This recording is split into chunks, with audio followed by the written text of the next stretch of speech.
Hello, my friends. Good morning, good afternoon, good evening, whatever time of the day you are joining me. I hope that everything is going well for you.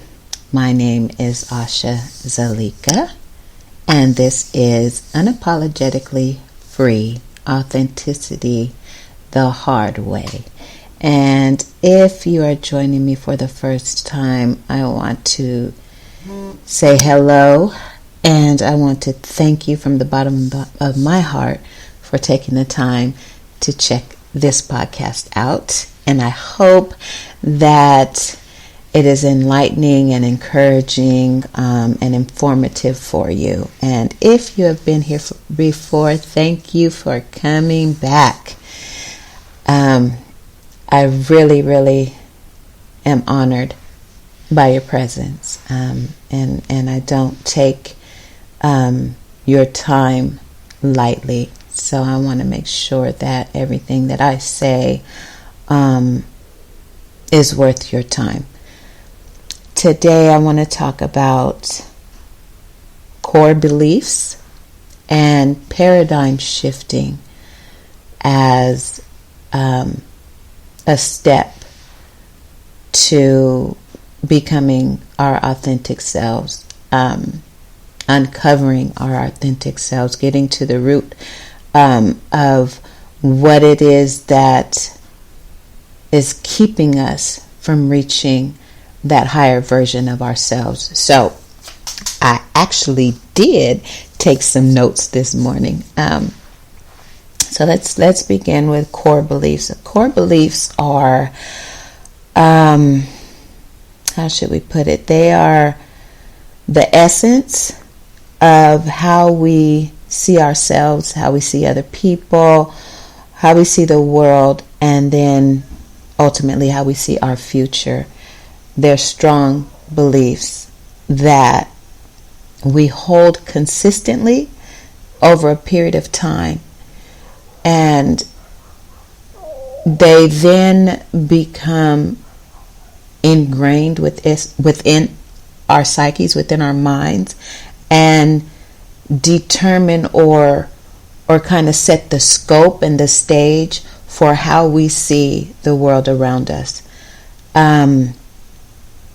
They are, like I said, they're very strong and very rigid and inflexible.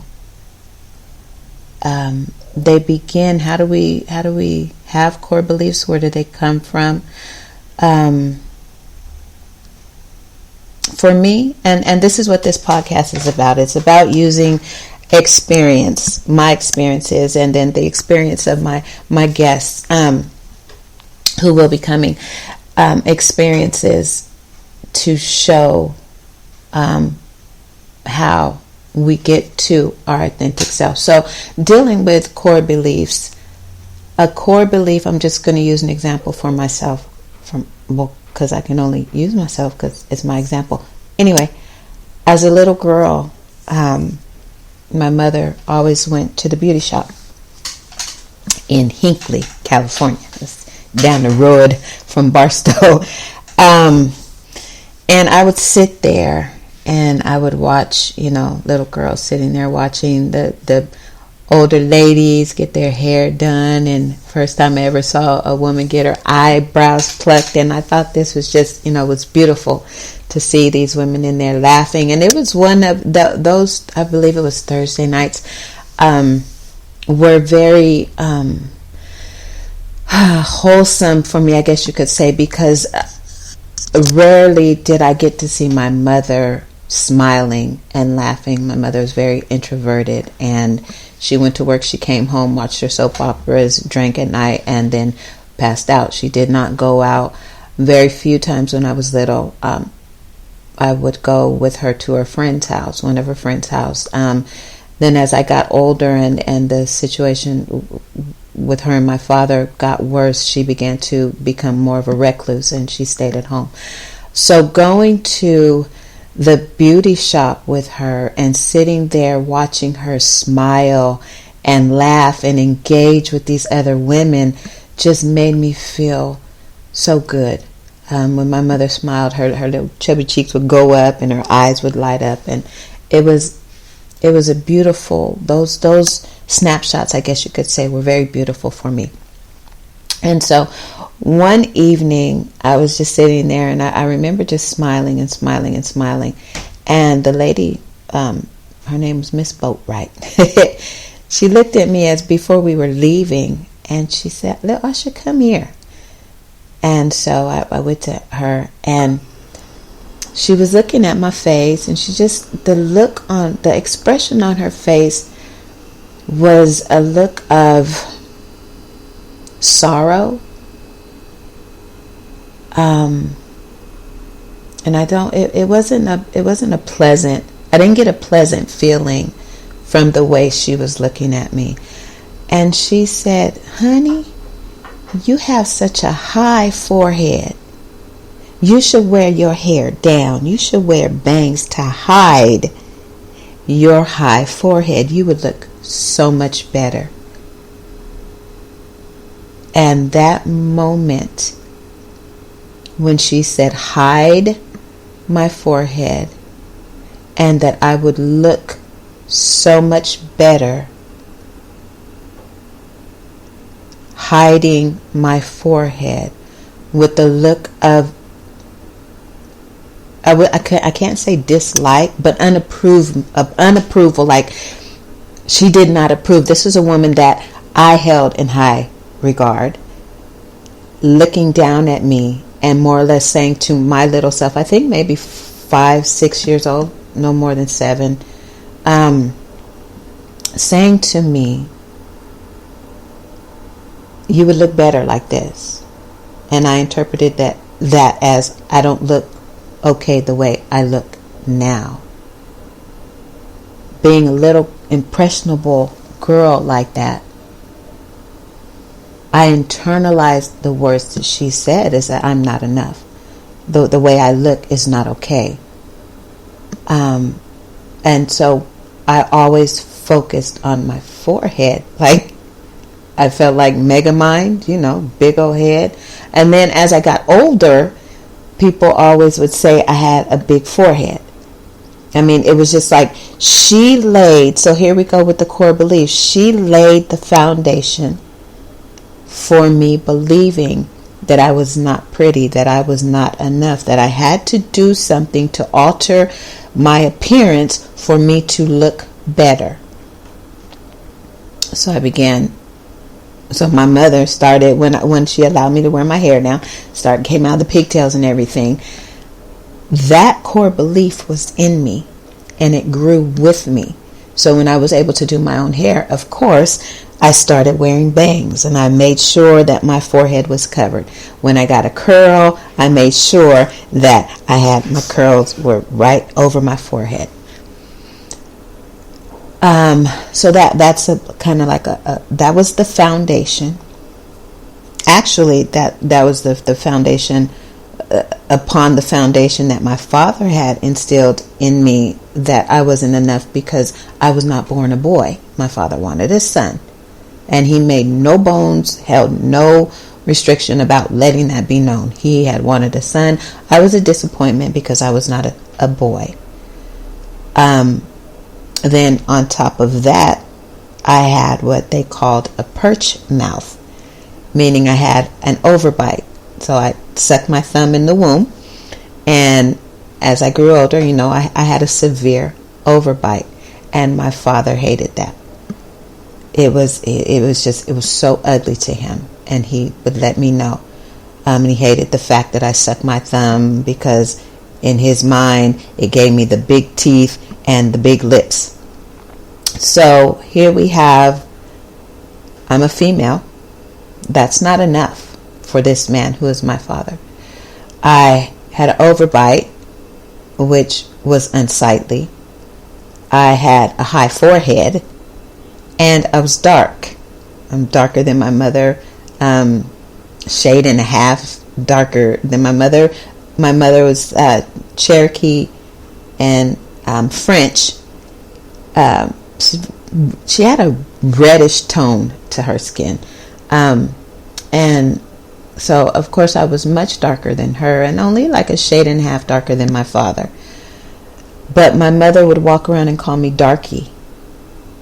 And that made me feel not good.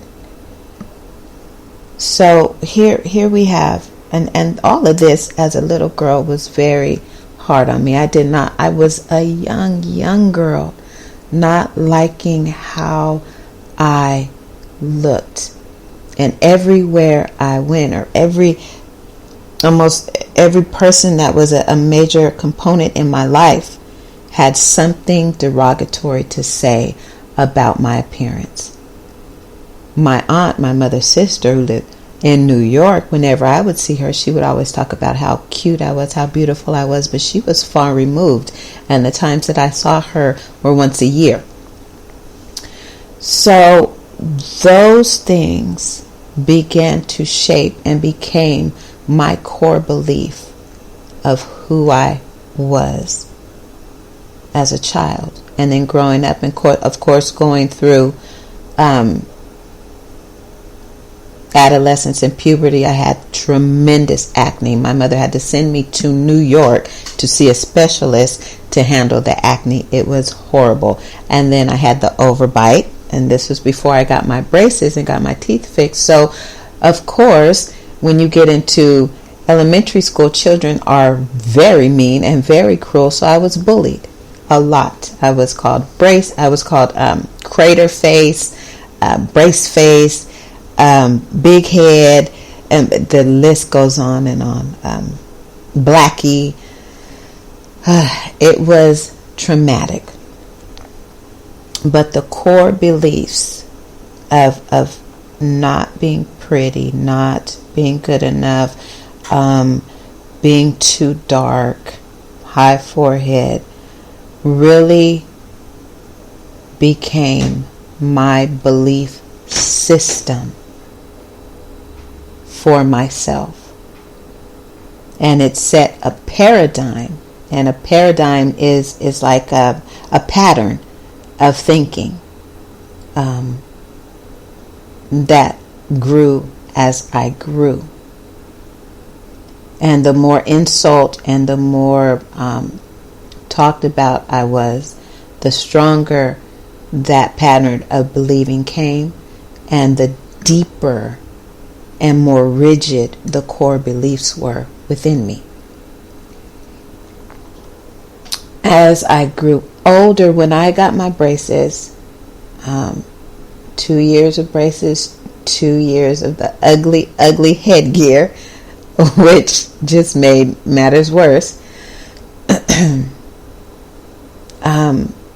There was a shift in me, and I began to.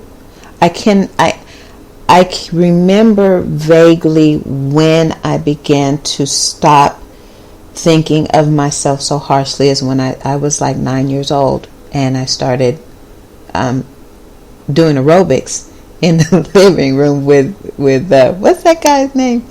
I can't remember his name. Anyway, I started exercising, and then from there I started running, and then from there, and then I'm an only child. I didn't have any friends come over because it was too volatile in the house between my mother and father. And so, being an introvert, I read a lot of magazines, Cosmopolitan, Essence, all the, just magazines all over about beauty and how could I make myself look better. And then at 13, I started bodybuilding. That was the major pivotal change for me, is when I began to realize that I could change the way I look by working out. My face had cleared up. Did the dermatologist, my skin had cleared up tremendously. I had the braces, looked good. And then one day, after I got out the shower, my hair was wet. I had washed my hair, and I just brushed it back and put a rubber band on it. And for the first time, I saw myself. I remember looking in the mirror and thinking, there's nothing wrong with my forehead. It's not high. I like the way I look. That was the very first time. I think I was 13 years old. The very first time I looked at myself and I liked what I saw. That summer I went to New York, I believe, around that time.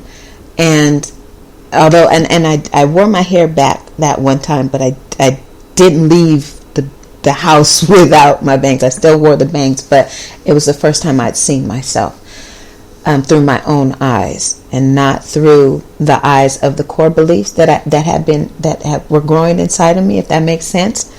And I went to New York, and I went to my aunt went to her beautician, and they were talking about me and everything. And the lady walked over, and this woman she was beautiful, big, just a statuesque woman, and she walked with authority, and she was I was amazed at her stature. And she came over and she said, "Honey, why you got your hair down like that?" She was referring to the bangs. And I looked at her and I said, "Well, because I have a high forehead." And she said, "A what?" I said, I have a high forehead and I need to keep it covered so that I could look better." And she looked at me, and my aunt they were looking at each other, and my aunt said, "Where did you get that from?" And I told her what had happened, and they both got so upset. It was like, the conversation was, "How dare that woman tell you that? You don't have a high forehead. We don't even know what that is. That's your forehead.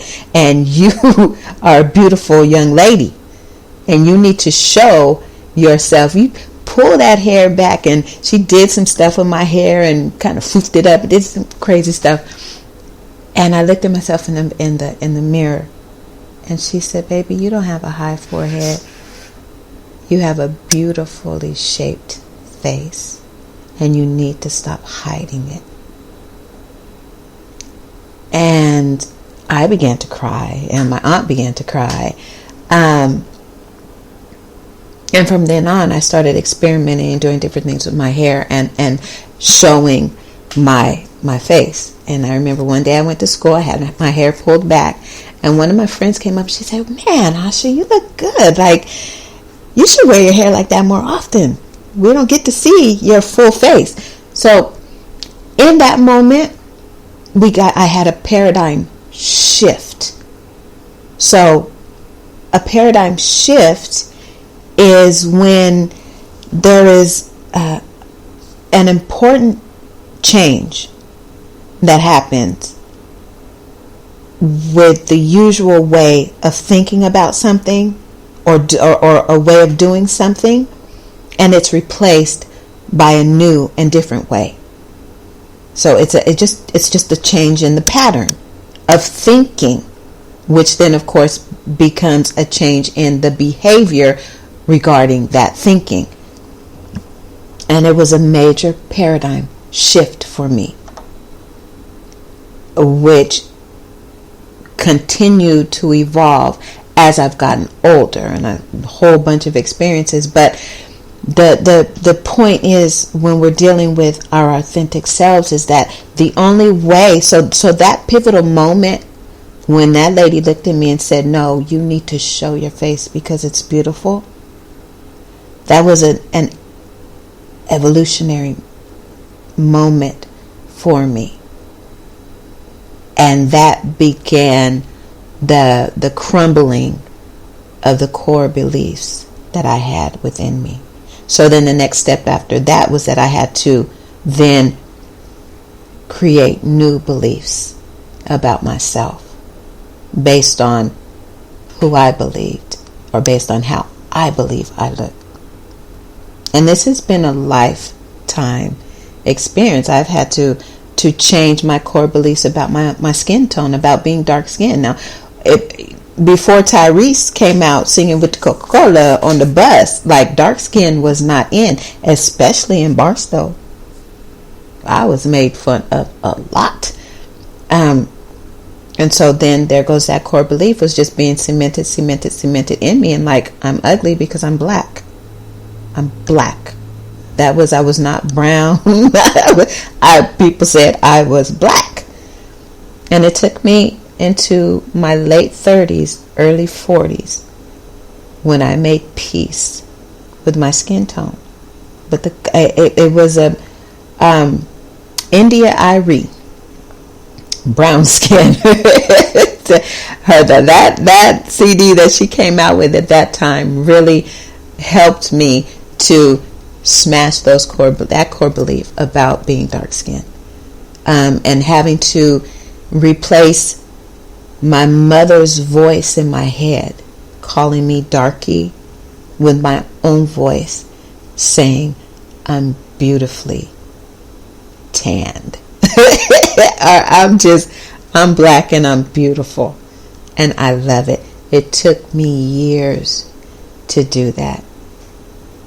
But those are steps along the way to me finding my authentic self and being comfortable with this woman. And it was hard. It was very hard. That's the whole thing about finding our true selves, our true voice, our true perspective of ourself, our self-perception is hard because it deals with tearing down things that have been built up within us that have been false. It's like I just saw the Tower of Babel. I don't know why. The Babylonians just built that great big old tower, and they thought they were doing something great, fantastic, and it came crumbling down. And those core beliefs, the negative, and you know what?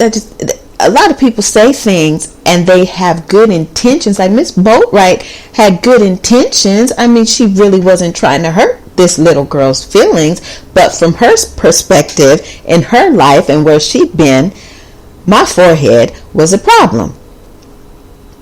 And she gave that perspective to me, and then it became my own perspective. And I had to chop and chip and kick and tear that thing down, and it was hard work, and it was painful work. I had to come out of the self-loathing that I had. And when you get to the point where you are really, really ready to make a change, you have to go through and deal with those feelings of rejection and self-loathing.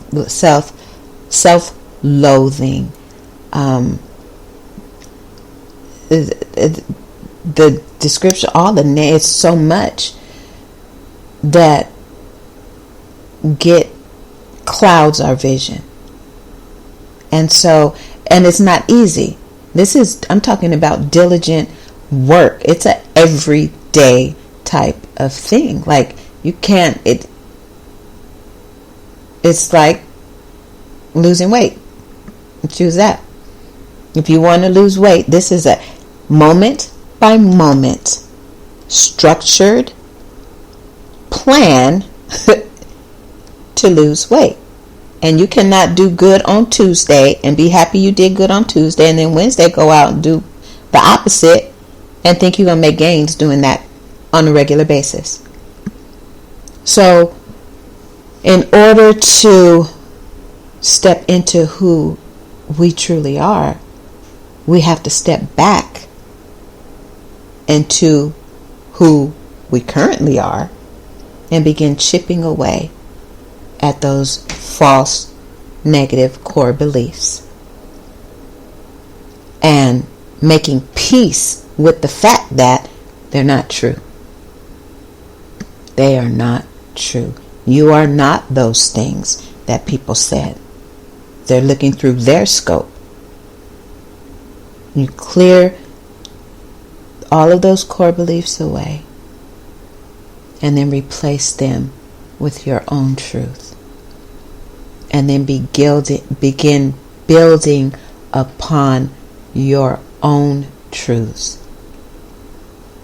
having a major paradigm shift in your thought pattern, and that manifests in the natural by a change in your behavior pattern, which then brings the change in the way you live your life totally and completely.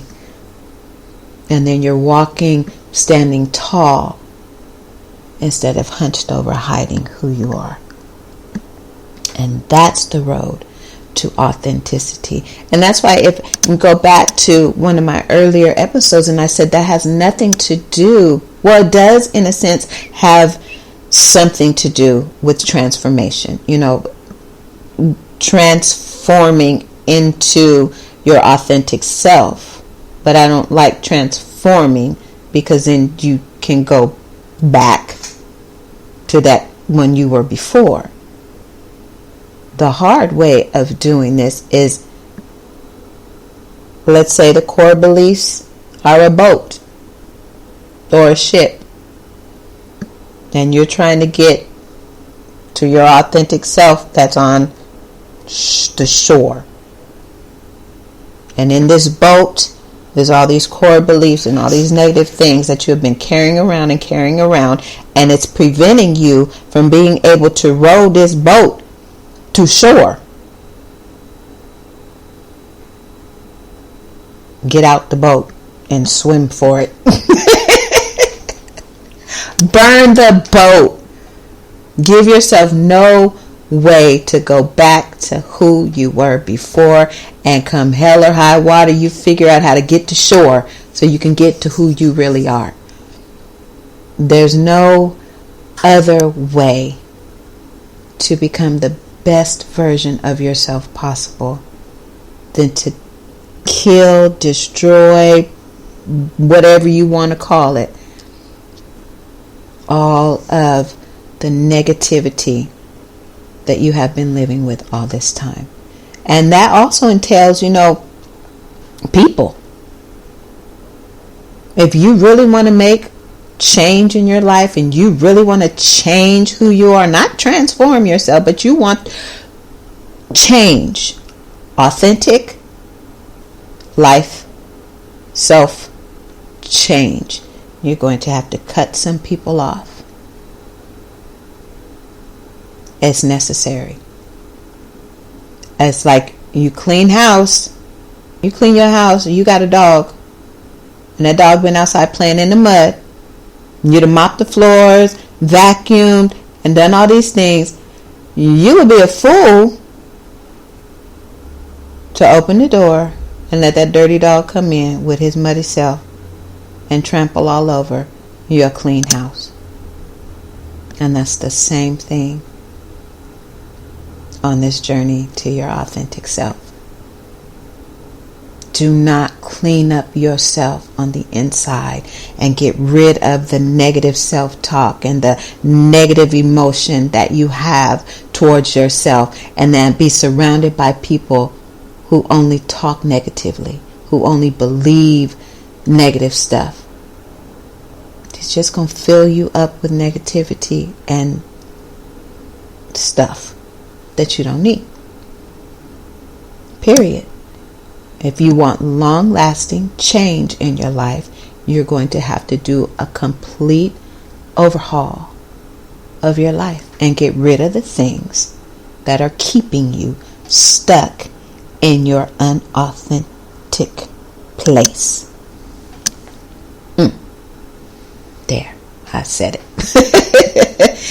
It's hard work. And by hard work, I mean some experiences, well, the majority of experiences that we face in life that really shape us are traumatic. And the hard part of dealing with those traumatic experiences is dealing with those traumatic experiences.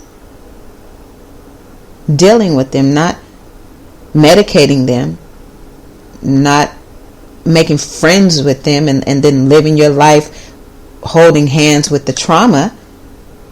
No, you got to kill it. You have to make peace with yourself and give yourself enough strength to let go of, not make peace with yourself, make peace with the trauma. It happened, and you can't change it. But it's time to let that go. Completely destroy it and refuse to allow yourself to go back to it. But you move forward, allowing yourself to heal and allowing the residue of the trauma to fall off. And then you fill your life with the goodness of life as best you can. And though I had to do a lot of that, I had to really take time and understand that it wasn't like I got to push pause on life and focus on the comments about my color and all those different things. No, life was still happening. So in the midst of going from devastating traumatic experience to devastating traumatic experience, I was still working on myself. As a young teenage girl, I didn't like what I thought about myself. And the only way that I was going to get help with that was to help myself. And I did that along the way. I found the things that made me stronger, which was writing and bodybuilding, and I threw myself into those two things, and began to recreate myself as a teenager. And then that has just continued. I'm 51 now, and I've been doing this since then. And have not allowed myself. I have had major hiccups where I have regressed into certain behaviors and relapsed into certain addictions and different things, but I refuse to allow myself to stay there because it was not me. It was not me. And I will never forget the day when I learned that that we are here on earth to help each other, and that everything that I have experienced was not for myself alone, but was for that one person that's looking for help in the same experience. So in other words, that I experienced my experiences to help others experience theirs more healthily, with a hope of coming out on top. I hope that made sense. I really do. So my tragedies I really got to the point, guys, where those core beliefs that I had of myself, just toxic in me at 9, 10, 11, 12 years old. I was dying in that toxic environment within my own self, and I wanted to die. I was suicidal at 11 years old. And I grew a few years in that state to the point where my father knew that I was suicidal, knew that I had low self-esteem. He knew all these things, but he did not give me help. He just hid the gun. Let that sit for a minute. My parents knew that I was in a dangerous place. They knew that I was not okay. And they knew that I knew where my father's pistol was. And I heard them have the conversation.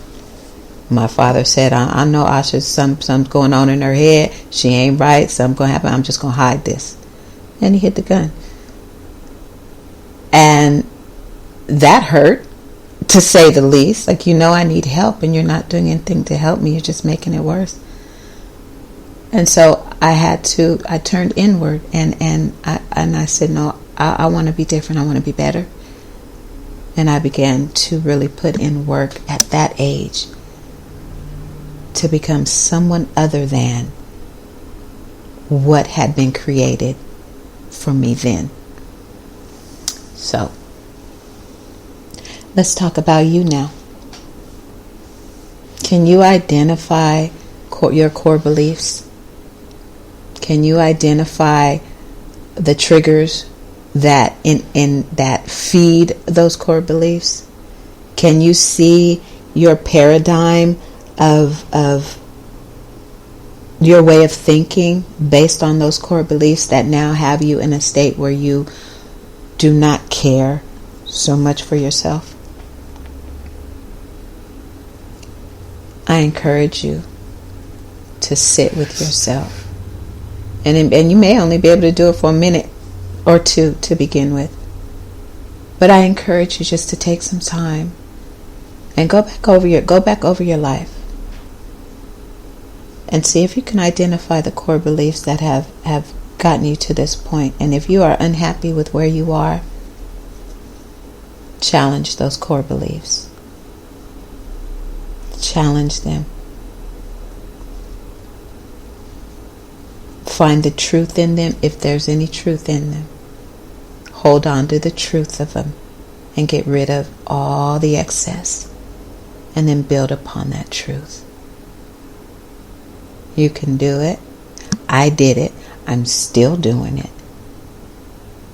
And it feels good to have my personal power and know my truth.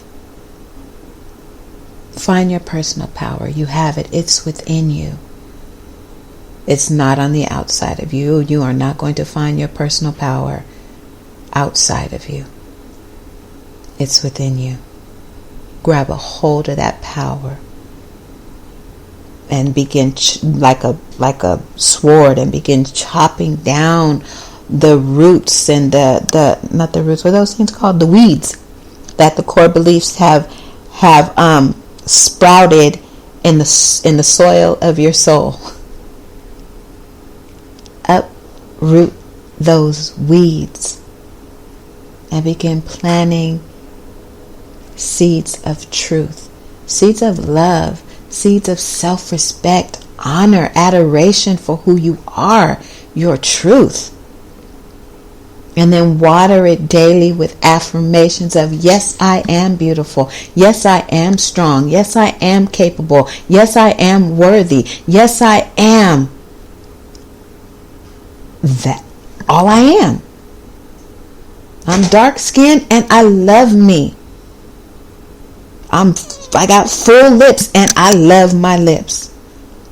Y'all go on, find Mary J. Blige's song, Good Morning Gorgeous, and let that play all day long. I love that song. Y'all need to listen to it. And men, you are a strong man. You are capable of doing far more than the men before you. You are capable of rebuilding what may have been torn down in your relationship or whatever have you. This is not just for men, but men, you have authentic selves too. And we need you to get in touch with that man, because we need our strong men. Our children need strong fathers. That was good. I appreciate your time. I really, really do. It does my heart good to be able to speak. This has been a long time coming. I tell you, it really has been a long time coming. I'm working on some things, and I'm very excited about what's going on for this podcast and my business and the way things are going. So subscribe to Authenticity the Hard Way. I am on all kinds of platforms. Wait a minute, I wrote it down. I need to start saying this the way it needs to be said. Stop playing. I'm on iHeartRadio, Podcast Chaser, Spotify, Podcast Addicts, Deezer. Wait a minute, and flip the page over. Google Podcasts. Geo Savan Podcast, Spreaker, of course. I'm out there. Wherever you listen to your podcast, find me, subscribe, stay connected so we can build a community of unapologetically freed individuals in hot pursuit of their authentic self. I love y'all, and I appreciate you. Have a wonderful day.